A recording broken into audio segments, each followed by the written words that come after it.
Alright, so today I'm going to show you a quick little hip flexor stretch. So a lot of times the hip flexors get really tight because we sit down all the time. So what happens is they affect our pelvis displacement. So our pelvis wants to sit neutral like this. Think of your pelvis just like your hips. Our pelvis wants to sit neutral. What happens when our hip flexors get really tight is it ends up tilting down. So an anterior pelvic tilt. You can tell this by my ASIS right here is a lot lower than my PSIS in the back. You can also, a quick way of telling is if I tuck my shirt in, and then I look at how my waistline is sitting, it's going to be lower in the front, higher in the back. It's a pretty good indication that you have some tight hip flexors, maybe causing some lower back pain. So to fix, we want to stretch our hip flexors. The easiest way to do that is to get into a lunge stance, and we're pushing the hip open here. What we see a lot of people do is they push the hip open, they think they're a lot more flexible than they really are.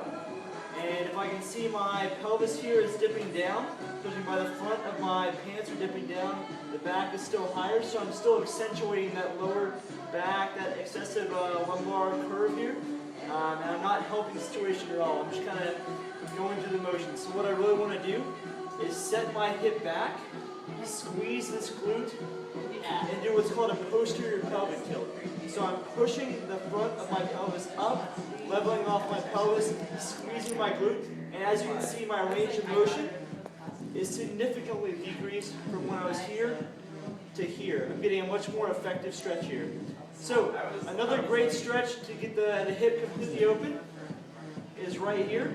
But as you can see, this is going to further accentuate this low back curve. I don't really have the flexibility in my pelvis to reach back and grab this leg and stretch out the front of that quad as well. So what I'm going to do is I'm going to back it off a little bit. I'm going to slide a foam roll underneath. So now I have a little bit of excessive knee flexion. It's going to help me get more of that quad. And again, I'm going to tilt the pelvis up in the front, posteriorly tilt that pelvis, squeeze that glute. And as you can see, I'm not going into that much of a hip extension.